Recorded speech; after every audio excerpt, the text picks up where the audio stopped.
जैसे कि हमारा फिजिक्स में क्लास 10th में सोर्सेज ऑफ एनर्जी हम पढ़ रहे थे, वहाँ पे हमने कन्वेंशनल सोर्सेज ऑफ एनर्जी देखा था कि क्या क्या जो पुराने मेथड्स हैं हम यूज़ करते हैं। हमने कुछ कैरेक्टरिस्टिक्स पढ़ी कन्वेंशनल सोर्सेज की, क्या क्या कि ये एक तो नॉन रिन्यूएबल है, ये एक टाइम बाद ख़त्म हो जाते हैं और ये आपस में या नेचर में अपने आप रिन्यू करने के लिए बहुत ही ज़्यादा टाइम लेते हैं। एनर्जी हमें पता है बहुत अच्छी मिल रही है, लेकिन साथ में पॉल्यूशन भी करते हैं। तो हमने इसके डिसएडवांटेजेस और बाकी के जो 2-3 थे, जैसे विंड एनर्जी और कुछ जो मॉडर्न टेक्नोलॉजीज़ हमने यूज़ करी कन्वेंशनल सोर्सेज में, वो सब देखा, जैसे बायोगैस, हाइड्रो इलेक्ट्रिसिटी, ये सब। ठीक, तो अब हम स्टार्ट करते हैं इस चैप्टर का नेक्स्ट बड़ा टॉपिक, जो कि नॉन कन्वेंशनल सोर्सेज है। एक्चुअली में ये chapter sources of energy 2 he part में डिवाइडेड है, पहले कन्वेंशनल सोर्सेज, दूसरा नॉन कन्वेंशनल सोर्सेज। तो कन्वेंशनल सोर्सेज फिनिश हो गया, अब हम देखते हैं नॉन कन्वेंशनल सोर्सेज। ठीक, तो सबसे पहले दिमाग में क्वेश्चन ये आना चाहिए कि जब हमारे पास कन्वेंशनल सोर्सेज थे तो हमने non conventional sources of energy क्यों ढूंढे? क्योंकि ये पहली बात समझ में आती है, ये मॉडर्न चीज़ें है ना। तो सोचना हमारा थिंकिंग प्रोसेस ये होना चाहिए कि क्यों हमें ज़रूरत पड़ी नॉन कन्वेंशनल सोर्सेज पे जाने के लिए, है ना। तो अगर हम सोचें, तो अगर हम 20-30 साल पहले जाते हैं तो पहले जो इलेक्ट्रिसिटी की डिमांड थी या टेक्नोलॉजी की प्रोग्रेस थी वो कम थी, है ना। गांव में तो बिल्कुल भी लाइट का कोई सिस्टम नहीं था, लोग जल्दी सो जाया करते थे, है ना। लाइट अवेलेबल नहीं होती, वो दिन के टाइम में अपना सारा काम करते और रात में ख़त्म करके सो जाते थे, है ना। तो इलेक्ट्रिसिटी का ज़्यादा यूज़ नहीं होता था। अब जब हम सिटीज़ की तरफ आए तो यहाँ पर भी इलेक्ट्रिसिटी 24/7 नहीं होती थी, लेकिन जैसे जैसे टाइम पास हुआ, 5 इयर्स 10 इयर्स ऐसे टाइम जब आगे बढ़ा, अब हम देखते हैं कि इलेक्ट्रिसिटी चाहे समर सीज़न हो या विंटर सीज़न, अब वो इतना पावर कट नहीं होता। इसका मीन्स कि हमारी एनर्जी की जो डिमांड बढ़ी है उसको हम पूरा फुलफ़िल कर रही हैं हमारी कंपनीज, जो पावर लिमिटेड कंपनीज हैं। इसका मीन्स कि अब वो जो डिमांड बढ़ी है, जैसे जैसे पॉपुलेशन बढ़ी, घर बढ़े, उनका जो कंजप्शन है पावर का वो बढ़ा, टीवी फ्रिज आजकल सबके घरों में है, फैंस हो गए, लाइट्स वगैरह, ये सब। तो जब जैसे जैसे डिमांड बढ़ी, टेक्नोलॉजी प्रोग्रेस आगे बढ़ी, फ्रिजेस आए, वॉशिंग मशीन्स आई, हीटर, एसीज, ये सब, तो इनकी पावर कंजप्शन ज़्यादा है। ठीक, तो अब कन्वेंशनल सोर्सेज ऑफ एनर्जी का जब हमने स्टार्ट करा यूज़ करना, हमें एक बात समझ में आ गई कि इनको फॉर्म होने में टाइम लगेगा। इसका मीन्स कि हमें अदर सोर्सेज भी सोचने चाहिए। तो जब हमने अदर सोर्सेज की तरफ आगे बढ़े तब हमने देखा नॉन कन्वेंशनल सोर्सेज। ठीक, अब इसका रीज़न पहली बात कि इम्प्रूव टेक्नोलॉजिकल प्रोग्रेस, और क्या कर सकते हैं हम, एक और पॉइंट लिख सकते हैं, टू कैटर इंक्रीज डिमांड। ठीक है, कैटर माने होता है कि उनको फुलफिल करना, कि जो डिमांड इंक्रीज करी उसको भी हमने कैटर करा या उसको कॉप अप करा साथ में, क्योंकि अब जब सब लोग हैं तो सबको इलेक्ट्रिसिटी की ज़रूरत है, तो उस डिमांड को हमें फुलफिल करना है। ठीक, और सेकेंड चीज़ की अल्टरनेट सोर्स ऑफ एनर्जी है। कैसे? इसके लिए अगर हम कन्वेंशनल की बात करें तो कन्वेंशनल नॉन रिन्यूएबल है ना। एक टाइम ऐसा आएगा जब ये सोर्सेज ख़त्म हो सकते हैं कन्वेंशनल, तो हमें एक alternate source of energy backup होना चाहिए। ठीक, तो ये non conventional sources of energy होते हैं। ठीक, तो अगर अब हम डेफिनेशन की बात करें कि डेफिनेशन क्या होनी चाहिए non conventional sources of energy की, तो ये वो सोर्सेज होते हैं जो रिन्यूएबल सोर्सेज से आते हैं। ठीक, तो डेफिनेशन क्या, दो sources of energy which are produced continuously. ठीक है, तो वो सोर्सेज ऑफ एनर्जी जो लगातार कंटिन्यूस दे रहे हैं, है ना। कि अगर हमें एनर्जी चाहिए तो हम लोग क्या सोचेंगे कि जो चीज़ अवेलेबल है लगातार पूरे एनवायरनमेंट में, हम उसका कुछ सोचें कि वो चीज़ हमेशा रहेगी। अब फॉसिल फ्यूल्स के लिए एक पूरा प्रॉपर एनवायरनमेंट होता है, अर्थ के नीचे कुछ डेप्थ पे जाके हाई प्रेशर पे फॉर्मेशन होता है, तो ऐसा कुछ सेटअप ना लगे, वहाँ से हम सोर्स ऑफ एनर्जी लाएं तो वो हमारी चीज़ जो है हमने सोचा, तो सबसे पहले दिमाग में आया सोलर एनर्जी। ठीक, तो ये एक एग्जाम्पल है, क्योंकि सन हमारे पूरे अर्थ पर सन हर जगह रोशनी दे रहा है। इसका मीन्स कि जो सोलर एनर्जी आ रही है, हीट एनर्जी, उसका यूज़ हम कहीं ना कहीं कर सकते थे। ठीक, तो वो सोर्सेज जो कि कंटिन्यूसली एनर्जी प्रोड्यूस कर रहे हैं और इनएग्जॉस्टेबल है। ठीक, तो ये जो वर्ड है इनएग्जॉस्टेबल, एग्जॉस्टेबल का मतलब कि जो चीज़ ख़त्म हो सकती है। अब जैसे ही मैंने इस वर्ड का मतलब बोला और तुमने इस वर्ड को पहली बार पढ़ा है, तो तुम्हें नोट करके लिख देना चाहिए कि एग्जॉस्टेबल माने ख़त्म हो सकती है जो चीज़। तो अगर मैंने इनएग्जॉस्टेबल लिख दिया, यानी कि ये चीज़ ख़त्म नहीं हो सकती। एक तरह से एंटोनिम या विलोम शब्द तुम कह सकते हो। ठीक, तो इनको हम रिन्यूएबल या अल्टरनेट सोर्सेज ऑफ एनर्जी कहते हैं। ये बात हमें समझ में आ गई, क्योंकि कन्वेंशनल सोर्सेज के ये चीज़ अल्टरनेट है, एक तरह से बैकअप में काम करती है। अब एग्जाम्पल की बात, तो सबसे पहला एग्जाम्पल मैंने बता दिया सोलर एनर्जी, क्योंकि सोलर या सन की जो एनर्जी है वो अर्थ पर लगातार ही प्रेजेंट है, हमेशा प्रेजेंट रहेगी डे टाइम पे। इसका मीन्स कि हम उसको यूज़ कर सकते हैं और वो कंटिन्यूसली प्रोड्यूस हो रही है, क्योंकि अभी सन की एज बहुत ही ज़्यादा ईयर्स रहने वाली है। ठीक, तो solar energy. Then tidal energy. तो टाइडल एनर्जी पहली बार वर्ड सुना होगा। टाइड माने जो लहरें होती हैं समुद्र की, या फिर जो कोस्टल एरियाज होते हैं वहाँ पर समुद्र की लहरें होती हैं, उसका यूज़ करते हैं। वो भी देखेंगे, डिस्कस करेंगे कैसे हम टाइडल एनर्जी प्रोड्यूस करते हैं। ठीक, हाइड्रो एनर्जी जो कि एक एडवांसमेंट था, है ना। हाइड्रो एनर्जी तुमने देखा था, हाइड्रो इलेक्ट्रिसिटी पावर प्लांट, सारा कंसेप्ट समझ में आ गया होगा, पुराने लेक्चर में डिस्कस करा है, दोबारा से देख लेंगे अगर ज़रूरत पड़ी तो। देन वेव्स एनर्जी, तो ये भी टाइडल एनर्जी की तरह होगी, जैसे वेव्स टाइड्स वाली। ठीक, देन ओशियन थर्मल एनर्जी, कि जो ओशियंस हैं उनके डेप्थ में अगर हम जाएं तो एक हीट एनर्जी उनके डेप्थ में होती है, बिल्कुल नीचे सी बेड पे, है ना। कि अगर मेरा ये सी की सरफेस है और नीचे हमें पता है कि इनकी एक लिमिट होगी, तो ये जो सी बेड है इसके आसपास एक थर्मल एनर्जी प्रोड्यूस होगी, उसको डिस्कस करेंगे। देन है जियोथर्मल एनर्जी। अब ये जियोथर्मल एनर्जी क्या है कि अगर ये मेरी सरफेस है सॉइल की या जो टॉप मोस्ट लेयर है, तो जब हम जैसे से नीचे जाते हैं हीट एनर्जी क्या है, इंक्रीज होती है। ठीक, तो ये जियोथर्मल एनर्जी वहाँ पर नाम याद आए। ठीक है, ठीक, तो ये कुछ एग्जांपल्स हैं। अब जो मेजर कॉन्स्टिट्यूएंट है या जो सबसे ज़्यादा कंट्रीब्यूट करते हैं या फिर जिनकी एडवांसमेंट और मॉडर्नाइजेशन हमारे नॉलेज के लिए, पता लगाने के लिए इम्पॉर्टेंट है, तो हम उनको एक एक करके देखते हैं। ठीक, तो सबसे पहला मेरे पास है सोलर एनर्जी। ठीक, तो सबसे पहला सोलर एनर्जी आया, तो तुम्हें नाम से ध्यान होना चाहिए कि सोलर वर्ड जो है सन से रिलेटेड है, तो ये एनर्जी कहाँ से आएगी, सन से आएगी। ठीक, तो पहला point, it is energy obtain from sun. ठीक, तो सन से जो एनर्जी ऑब्टेन हुई, ऑब्टेन करी हमने, वो सन से आई। ठीक, उसके बाद अब हमारे पास सोचने में वर्ड आता है कि जो सन की एनर्जी है, क्या जितना ज़्यादा दूर है, कुछ चीज़ें हमें पता है कि 8 मिनट कुछ सेकंड्स में हमारे अर्थ सरफेस पे आती है। ठीक, तो अगर मैं स्ट्रक्चर देखूं, है ना, थोड़ी जगह खाली कर ले, ये सब पॉइंट लिख लेना। ठीक है,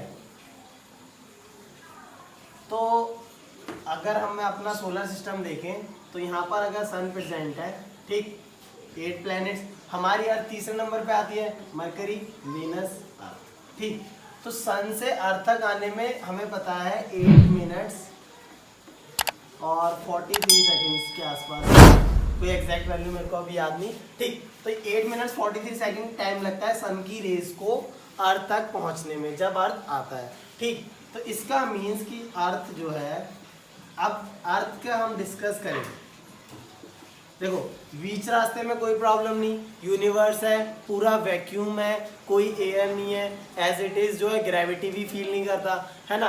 तो जब अर्थ के पास आया तो हमें पता है अर्थ के चारों तरफ क्या है, एक ब्लैंकेट है एटमॉस्फेयर का।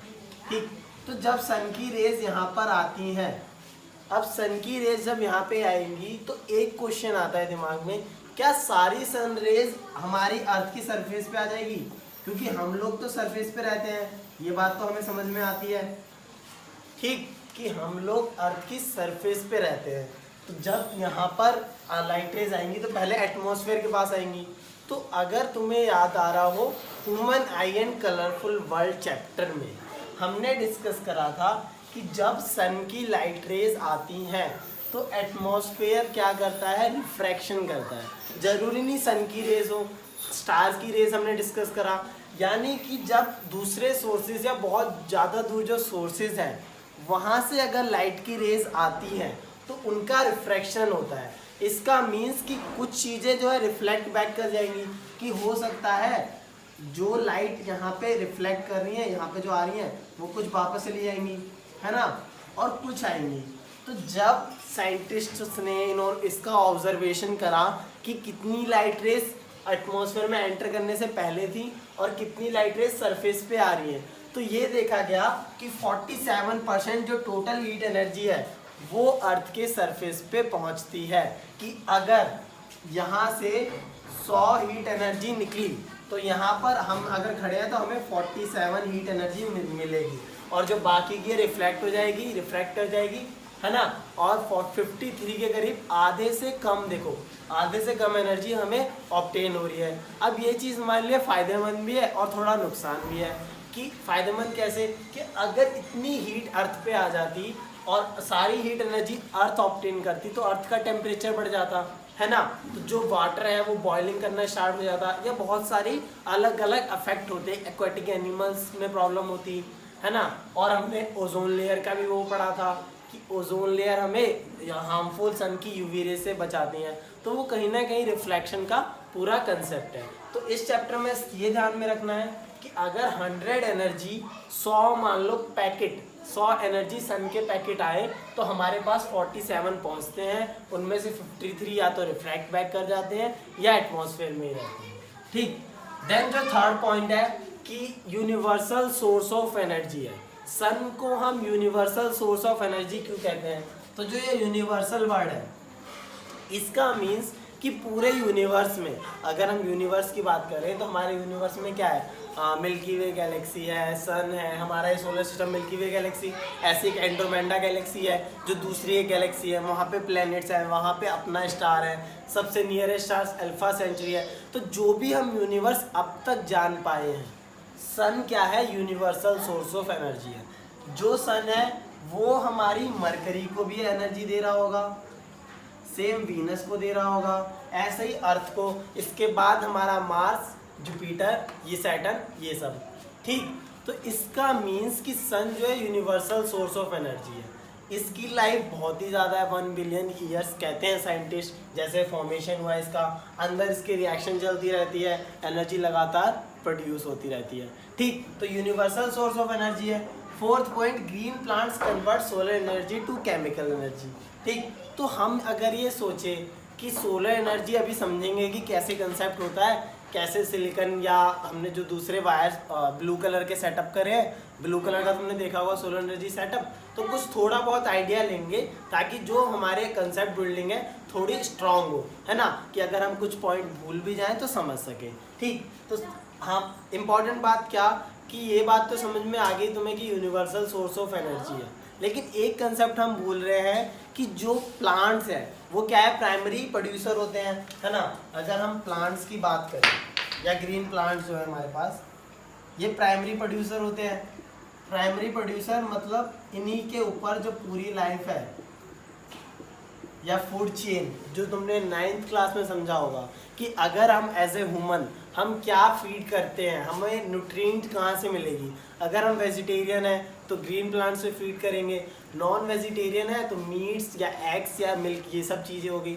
इसका मीन्स कि जो ग्रीन प्लांट्स हैं वो प्राइमरी प्रोड्यूसर्स हैं। अगर हमें मीट पे फीड भी करते हैं तो जो एनिमल्स ग्रीन प्लांट्स खाएंगे या उनको भी तो रहने के लिए ग्रीन प्लांट्स चाहिए, यानी कि ग्रीन प्लांट्स क्या है, प्राइमरी प्रोड्यूसर्स।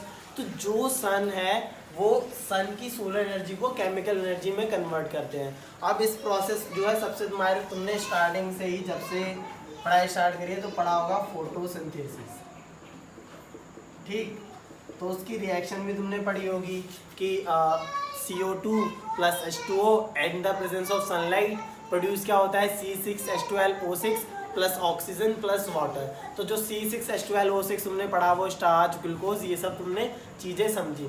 तो यही सारा कंसेप्ट क्या है, फोटोसिंथेसिस का है। और जो सनलाइट है वो एक तरह से उस रिएक्शन को क्या कर रही है, आगे बढ़ा रही है, जैसे कि हम हीट एनर्जी देते हैं, ठीक। तो सोलर एनर्जी को केमिकल एनर्जी में कन्वर्ट करके प्लांट अपना खाना बना रहे हैं। वही प्लांट्स प्राइमरी प्रोड्यूसर है, तो जो पूरी लाइफ चेन बेस्ड है अर्थ पर, तो इसीलिए सन की एनर्जी बहुत इंपॉर्टेंट है, ठीक। तो पहली चीज़ ये होगी। सेकेंड चीज़ जो हमने अभी देखी कि अगर एनर्जी 47% आ रही है तो हम इसका यूज़ कैसे कर सकते हैं। अब आगे देखते हैं। अब अगर हम सोलर एनर्जी के कुछ इंटरेस्टिंग फैक्ट समझें तो ये बहुत ही जो तुम्हारे सामने वैल्यूज़ आएंगी, बहुत ही ज़्यादा सोचने पे हम सोच सकते हैं कि कितनी ज़्यादा सोलर एनर्जी हमारे पास अवेलेबल है। बस यूज़ क्या है कि उसको यूज़ कैसे करना है, वो सब चीज़ें, ठीक। तो सोलर एनर्जी के कुछ फैक्ट हैं, है ना। हो सकता है इसके रिलेटेड एग्जाम में क्वेश्चंस ना आए, लेकिन ये सब चीज़ें हैं नॉलेजेबल हैं या इसका फ्यूचर बताती हैं कि सोलर एनर्जी अगर हम यूज़ करेंगे तो इसका इंडिया के अंदर फ्यूचर क्या है, क्या नई टेक्नोलॉजी एप्लीकेशंस यूज़ कर सकते हैं, ठीक। तो सबसे पहले हमें बात समझनी चाहिए कि सोलर एनर्जी जब हम पढ़ते हैं या सोलर एनर्जी को समझना है तो सोलर कांस्टेंट एक वर्ड है कि कितनी एनर्जी सन की जो रेज आ रही हैं अर्थ की सरफेस पे वो कितनी एनर्जी प्रोड्यूस करेगी, ये वैल्यू जानना हमें बहुत ज़रूरी है। हम ये कह सकते हैं कि सन डायरेक्ट हमारे ऊपर आता है तो हमें हीट गर्मी लगती है या हीट फील होता है, पसीने आते हैं, लेकिन अगर मुझे उस हीट एनर्जी को कैप्चर करना है या कहीं स्टोर करके रखना है तो उसकी वैल्यू वो बताता है सोलर कांस्टेंट, ठीक। तो अगर डेफिनेशन पे जाएं तो amount of solar energy received by earth surface of 1 metre square area in 1 second. It means कि अगर 1 मीटर स्क्वायर का मेरे पास एरिया है तो 1 मीटर स्क्वायर का पूरा एक स्क्वायर मान लो, उसका सरफेस एरिया अगर अर्थ पे रखा है तो 1 सेकेंड में जो वैल्यू है वो सोलर कांस्टेंट है, और अर्थ के लिए वो वैल्यू है 1.4 किलो जूल या 1.4 किलोवाट। यानी कि इसको मैं अगर किलोवाट से की जगह वाट में लिखूं तो 1000 से मल्टीप्लाई करूंगा तो ये आएगा करीब 1400 वाट पर मीटर स्क्वायर। अब इस एनर्जी से तुम थोड़ा अंदाज़ा लगा सकते हो कि ये एनर्जी 1 सेकंड में प्रोड्यूस या एक एनर्जी में इतना हमें एनर्जी मिल रही है। इसका मीन्स कि अगर मेरे जो बल्ब्स होते हैं छोटे वो 5 वाट या 10 वाट या 20 वाट इसके आसपास होते हैं डेली यूज़ के लिए। अब 1 मीटर स्क्वायर के एरिया में 1 मीटर मान लो, ये बोर्ड इसका area 2 metre by 2 metre 4 metre square के करीब होगा। इसका मीन्स कि इस बोर्ड की मैं बात करूं तो इसका हाफ एरिया इतनी एनर्जी प्रोड्यूस करेगा अगर डायरेक्ट सन की रेज इस पे पड़ती हैं। 1400 वाट बहुत ही ज़्यादा एनर्जी हो गई अगर हम बल्ब्स की बात करें और हमारे जो अप्लायंस दूसरे चलते हैं, ठीक। और ये 1 सेकेंड में है, जैसे जैसे सेकंड्स बढ़ेंगे इसकी जो वैल्यू है वो मल्टीप्लाई होती रहेगी, ठीक। तो ये जो वैल्यू है सच में इंटरेस्टिंग है। देन अगर हम इंडिया की बात करें तो इंडिया के अंदर जो एनर्जी आती है एक साल में 5000 ट्रिलियन, ठीक है। जो ट्रिलियन वर्ड है तो तुमने पढ़ा होगा इंटरनेशनल नंबर सिस्टम में 10 की पावर 12 के आसपास होता है इसकी वैल्यू। तो 5000 इंटू 10 की पावर 12 किलोवाट आवर एनर्जी पर सेकंड या पूरे ईयर में इतनी एनर्जी इक्विवेलेंट होती है।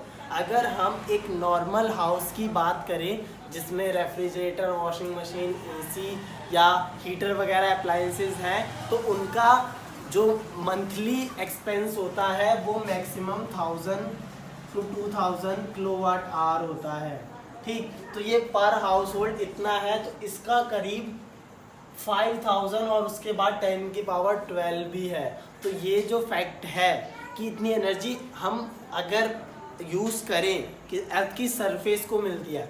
अब अर्थ की सरफेस में हो सकता है उस सरफेस पे रिवर हो, कोई नदी हो, है ना, या फिर दूसरे पहाड़, माउंटेन्स ये सब हो, तो इसका मीन्स कि इतनी एनर्जी आ रही है और डेली एवरेज 4 to 7 किलोवाट पर मीटर स्क्वायर, है ना। तो अगर हम इंडिया के एरिया की बात करें तो वो है 3.287 मिलियन किलोमीटर स्क्वायर, ठीक। अब ये एरिया भी इतना ज़्यादा है कि मिलियन किलोमीटर स्क्वायर, अब ये किलोमीटर में भी है तो 10 की पावर 6 से मल्टीप्लाई होगी तब ये मीटर स्क्वायर में चेंज होगा।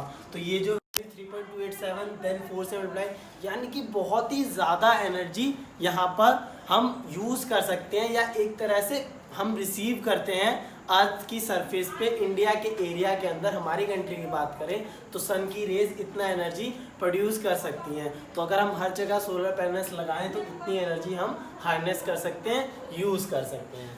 ठीक, तो ये तो बात होगी कुछ फैक्ट की कि तुम्हें कुछ चीज़ें पता होनी चाहिए या सोचने में मजबूर करती हैं कि हम सोलर एनर्जी का क्या कम यूज़ कर रहे हैं या और यूज़ कर सकते हैं, क्योंकि जब इतने अवेलेबल एनर्जी सन हम पे इतना मेहरबान है तो हमें इसका यूज़ करना चाहिए। ठीक, तो सोलर एनर्जी डिवाइसेस की बात करते हैं कि जो डिवाइसेस हमको हेल्प करेंगी उस एनर्जी को कैप्चर करने को जो सन हमें दे रही है। हम डायरेक्ट ऐसे तो नहीं हाथ से पकड़ के रख लेंगे।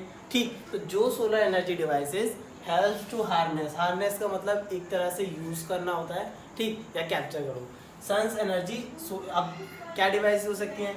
Solar panel, solar cooker, solar cells. ठीक, तो हमारी अप्रोच क्या है सोलर एनर्जी में? पहले हम सोलर एनर्जी के सारे इक्विपमेंट समझते हैं या सोलर जो एनर्जी डिवाइसेस है हम जिनका यूज़ करते हैं, जैसे solar panel, solar cooker, solar cells, इनका यूज़ पहले इनका प्रिंसिपल समझेंगे कि काम कैसे कर रही हैं चीज़ें, है ना।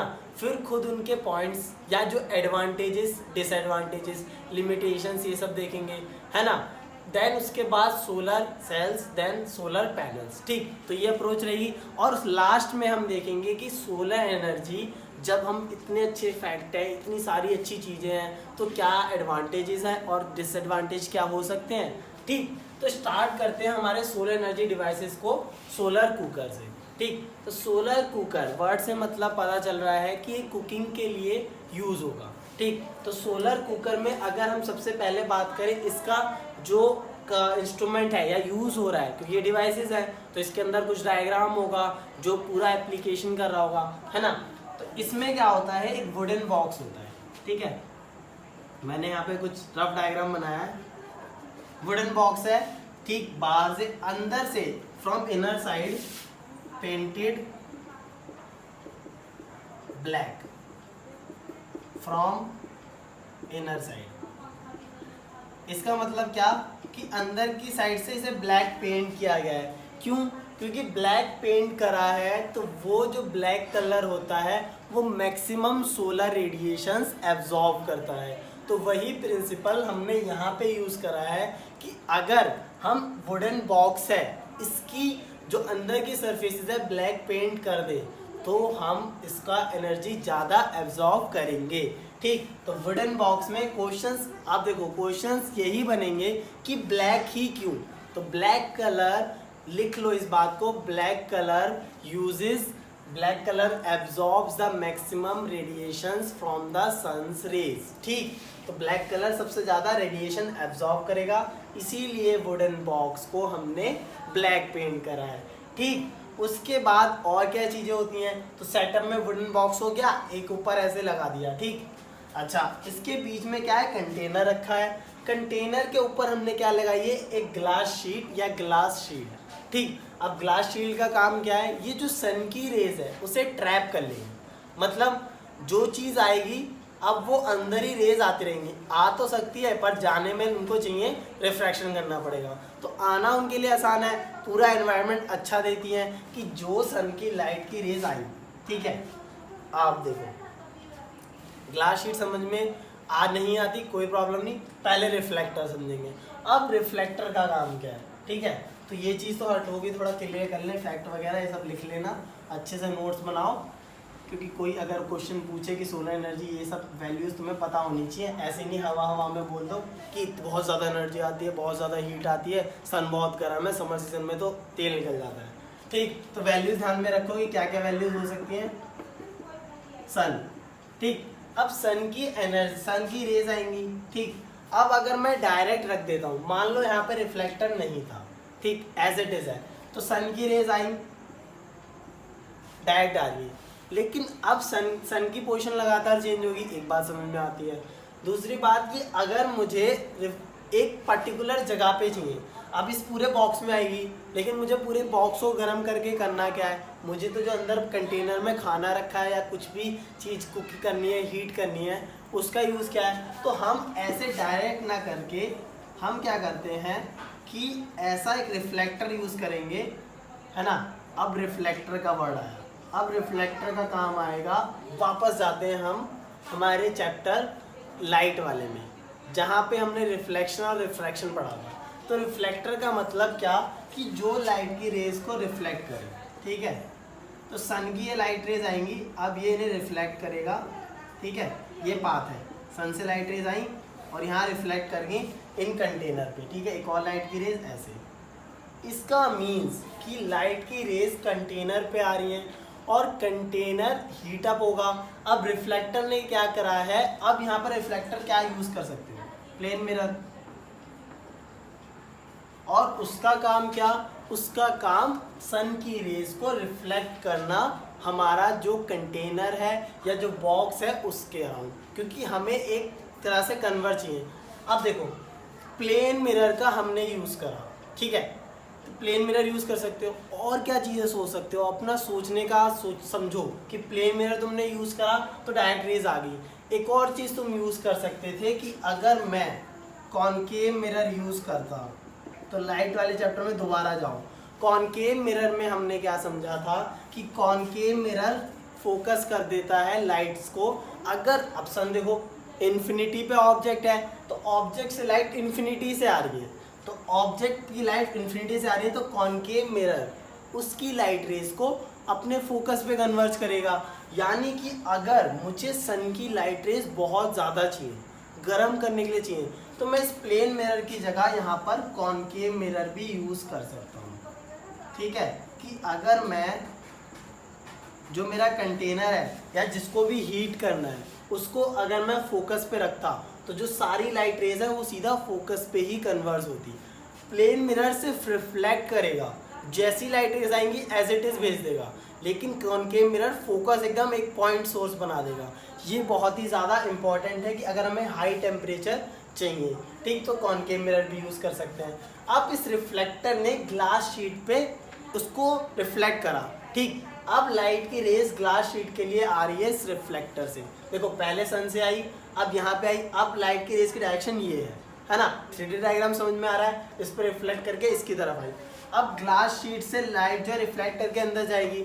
अंदर हमने ब्लैक पेंटिंग करी। ब्लैक क्यों करी, क्योंकि black colour maximum radiation absorb करता है हीट की।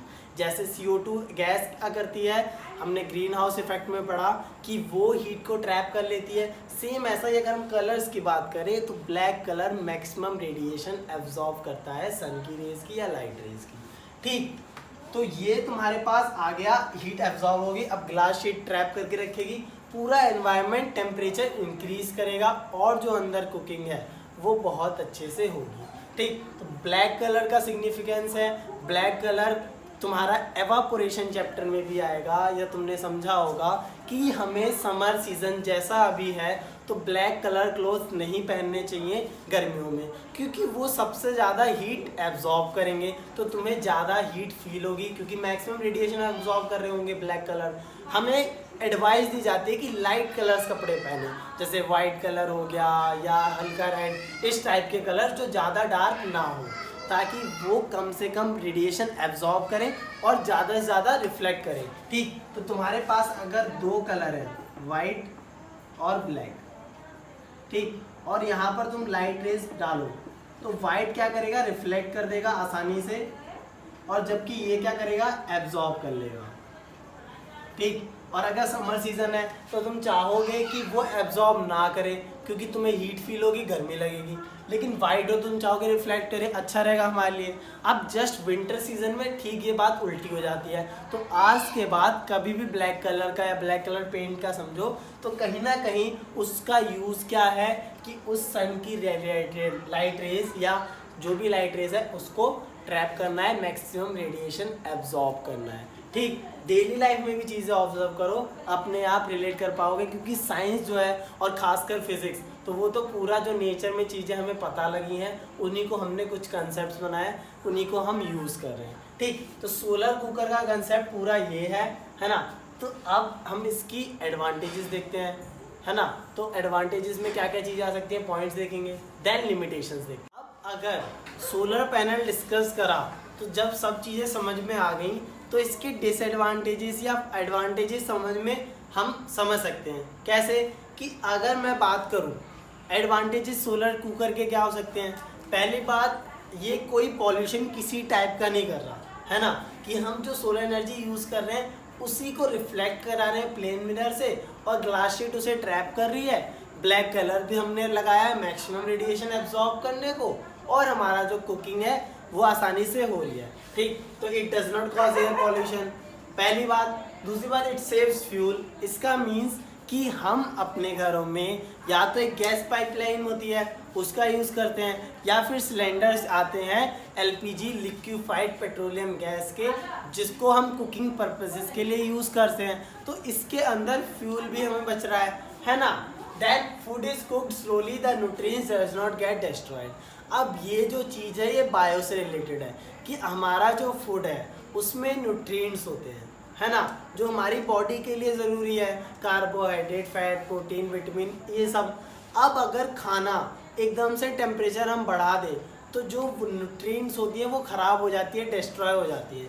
इसीलिए खाना धीमी आंच पे अच्छा बनता है, ठीक, या टेस्टफुल बनता है, और उनकी न्यूट्रिएंट्स भी ख़राब नहीं होती। तो वही चीज़ यहाँ पर यूज़ हुई कि अब जो सोलर कुकर है, जैसे तुम गैस में तुरंत ऐसे घुमाओ और बढ़ गई, गैस बढ़ गई, तुमने तुरंत दूध गर्म कर दिया, ठीक। लेकिन अगर यहाँ पे खाना जो है एक स्लोली गर्म होगा, क्योंकि तुम सन की लाइट रेस ऐसे घुमा के बढ़ा नहीं सकते। हाँ, तुम कॉनकेव मिरर यूज़ करो तो टेम्परेचर कन्वर्ट कर सकते हो, लेकिन वो वैल्यू भी एक कांस्टेंट होगी। तो मतलब एक स्टडी रेट पे कुकिंग चल रही होगी, तो इससे न्यूट्रिएंट्स डिस्ट्रॉय नहीं होते, ठीक। देन फोर्थ पॉइंट कि ये ज़्यादा फूड बना सकता है, कि अगर उसके पास एरिया ज़्यादा है ना, कि अगर मैंने वुडन बॉक्स का एरिया ज़्यादा लिया है तो मैं इसके अंदर ही 4 कंटेनर रख सकता हूँ या 6 भी, अगर मैंने बड़ा सिस्टम बनाया है तो ये एक टाइम पे एक ही कंटेनर में बहुत ज़्यादा फूड बना सकता है, ठीक। देन लिमिटेशंस क्या हो सकती है, कि लिमिटेशंस की अगर हम बात करें तो हमें क्या समझ में आता है कि सोलर कुकर सन की रेज यूज़ करता है। इसका मीन्स कि जब नाइट टाइम होगा तो नाइट टाइम पे सन की रेज अवेलेबल नहीं होगी, एक पार्ट के लिए, अर्थ के दूसरे पार्ट में सन की रेज होगी। इट मीन्स कि हमारे लिए नाइट टाइम पे सन की लाइट रेज नहीं है, तो रात के टाइम अगर तुम्हें डिनर करना है तो खाना नहीं मिलेगा, ठीक। इसका मीन्स कि ये तो लिमिटेशन हो गया कि अगर मैं इसे हर टाइम यूज़ कर सकूँ तो हाँ, ये बहुत बेनिफिशियल है, ठीक। दूसरी बात कि ये क्लाउडी डेज में यूज़ नहीं हो सकता, कि हमने ये बात भी देखी है कि अगर विंटर सीजन हो या फिर क्लाउडी डेज हो तो हमारा जो सन है वो कवर्ड हो जाता है। इसका मीन्स कि जो लाइट सन रेज आनी चाहिए वो अर्थ की सरफेस पे नहीं आ पाएगी, क्लाउड की सरफेस पे ऊपर रह जाएगी और क्लाउड्स कवर कर लेंगे, तब सोलर कुकर काम नहीं कर सकता, है ना। It can not be use to cook chapatis and for frying. इसका मीन्स कि अगर मुझे चपातीस बनानी है तो उसके लिए मुझे कंडक्टर रखना पड़ेगा, जैसे गैस में हम तवा या फ्राइंग पैन यूज़ करते हैं, ठीक, या फ्राइंग के लिए हम ऑयल करते हैं तो उसमें ऑयल का टेम्परेचर हम अपने अकॉर्डिंग सेट करके फ्राई करते हैं। अब क्योंकि ये स्टडी रेट है तो ऑयल को गर्म होने में टाइम लगेगा, और जब हम फ्राई करेंगे तो हम टेम्परेचर बढ़ा देते हैं या हीट जो गैस स्टोव की हीट बढ़ा देते हैं। अब यहाँ पर हम वो सब चेंज नहीं कर सकते, ठीक। तो ऑयल गर्म होगा पर फ्राई नहीं कर सकता। Third point, direction of solar cooker has to be change from time to time. अब ये बात हमने human eye and colourful world में समझी थी कि सन जो है एक साइड से राइज करके दूसरी साइड में क्या डाउन कर देता है, ठीक। तो शाम के टाइम में वो चला जाता है और सन जैसे चेंज होती रहती है उसकी पोजीशन। अब पोजीशन लगातार चेंज हो रही है सन की रेस की, तो तुम्हें लगातार सोलर कुकर की पोजीशन भी चेंज करनी होगी, क्योंकि तुम्हें अगर मैक्सिमम सन की लाइट रेज यूज़ करनी है। अब तुम्हें ये बात पता है कि ये अर्थ है और सन जो है एक साइड से राइज करता है और दूसरी साइड में डाउन कर जाता है, तो इसकी पोजीशन लगातार चेंज होती है ना। मॉर्निंग के टाइम में कुछ और होती है, और जब 12 o'clock होता है बहुत ही गर्मी बिल्कुल सर के ऊपर होता है, देन जैसे जैसे शाम होती है वो डूबता चला जाता है और नीचे चला जाता है, यानी कि पोजीशन लगातार चेंज हो रही है। आप देखो लाइट की रेस की डायरेक्शन भी अलग अलग है ना। तो तुम्हें लगातार पहले इस डायरेक्शन में, देन इस डायरेक्शन में, देन इस डायरेक्शन में, देन इस डायरेक्शन में, तो सोलर कुकर की डायरेक्शन तुम्हें लगातार चेंज करनी होगी, तभी कुकिंग हो सकती है। लेकिन अगर हम गैस स्टोव या और कुकिंग प्रोसेस की बात करें तो तुम उसे डायरेक्ट ऑन कर दो, बस अब तुम्हें लगातार चेंज नहीं करना, इधर उधर नहीं रखना, जब तक कुकिंग होगी उसे गैस स्टोव से हटा लो। तो ये थोड़े लिमिटेशंस हैं। अब हम डिस्कस करते हैं कि सोलर सेल्स क्या होते हैं और उनका यूज़ सोलर पैनल्स में कैसे होता है। लेक्चर में हमने सोलर एनर्जी, सोलर कुकर, ये सब डिस्कस करा। तो ये सारी चीज़ें समझ में आने के बाद हमें सोलर एनर्जी बहुत यूज़फुल लगती है। देन जो सबसे इम्पॉर्टेंट चीज़ है कि हम सोलर सेल्स और सोलर पैनल्स, ये सब हम नेक्स्ट लेक्चर में डिस्कस करेंगे। ठीक, तो इस वीडियो को देखो, दोबारा लगातार देखो, जो फैक्ट्स बताए उनके प्रॉपर नोट्स बनाओ, क्योंकि यही नोट्स एंड में यूज़फुल होते हैं कि हमें अगर रिवाइज करना है, रिवीजन करना है, तो ये नोट्स ही हमारे काम आते हैं, हमारे जो खुद के हों। ठीक, तो वीडियो को लाइक शेयर सब्सक्राइब कर देना। Thank you.